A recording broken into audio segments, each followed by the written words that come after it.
Hi, this is Sarah Jordan with LUXE Real Estate, brokered by EXP. Today's topic is estate planning.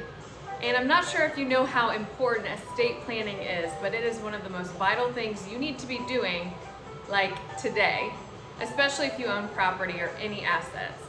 But I wanted to share a story about two closings I've had recently. Actually, they were on the same day, 2 Fridays ago, and how a very difference in just some pre-planning with their estate made a huge difference in the whole sales process and what we were able to accomplish for them. So let me preface this by saying I am not a licensed attorney. Please contact and get with a licensed attorney in your state for estate planning advice. I just want to share my personal insight. I actually am a law school dropout, and I'm proud of that. I went to UC Law School for 1 year, and I did study property law and contract law, but found out that estate planning was not something I wanted to focus on to do forever. I wanted to be back in the sales side of things, so that's when I got my real estate license, and I'm so thankful that I did take the plunge and do that at that time, and I didn't spend 2 more grueling years in law school just for that degree.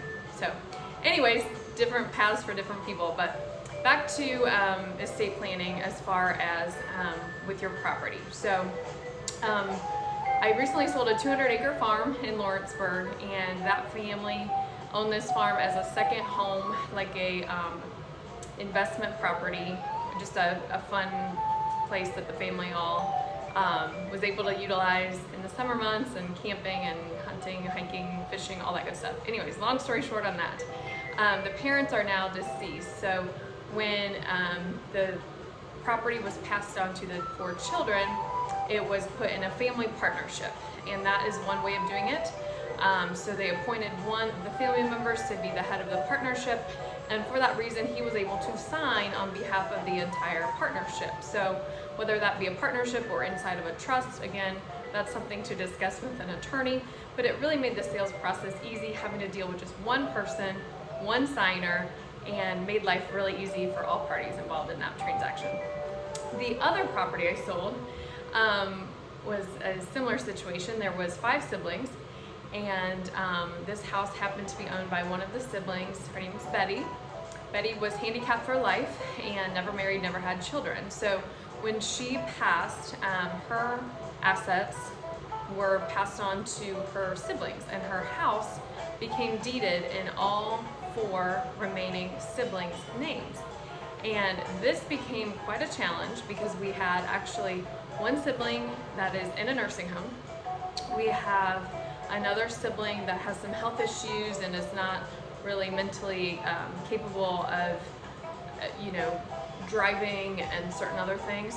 And then we had one sister that lived all the way on the west side of Indianapolis, so she had to travel quite a ways, and I had one brother local. So one saving grace of this, even though the property was held in all 4 family members' names, is that 2 of the siblings, the sister that lived near Indianapolis and the brother that lived close, were able to set up power of attorneys for the other siblings that were incapable of meeting to sign on the listing contract, sign off on the purchase agreement, and all that good stuff. So, however, even with these power of attorneys, we still had 2 siblings involved. We had someone far away, and it really became sort of a hassle just because how they had it set up. Now, I'm not saying that they did anything the wrong way.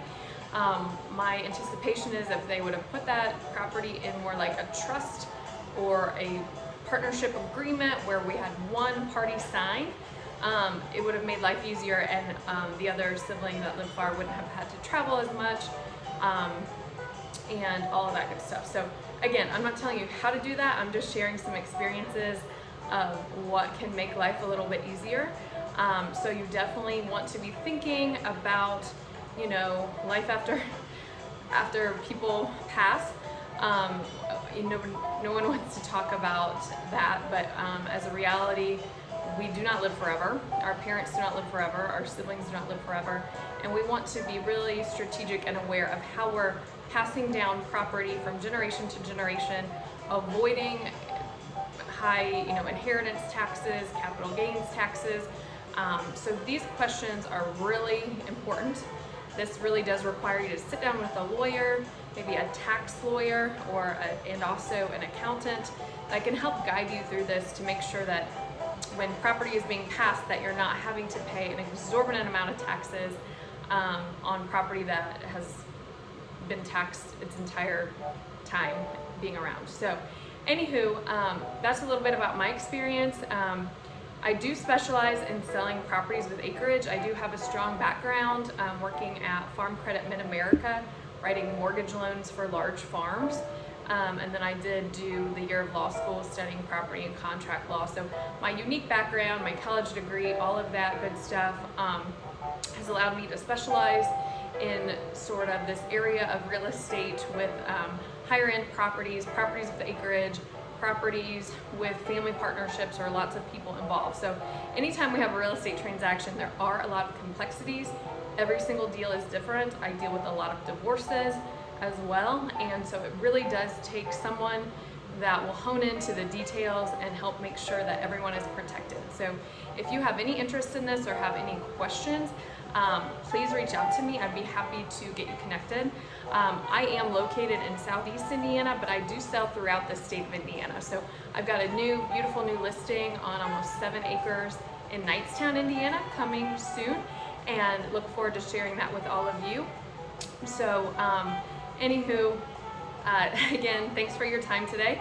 Any other questions, comments, concerns, please reach out and visit our website, luxerefarms.com.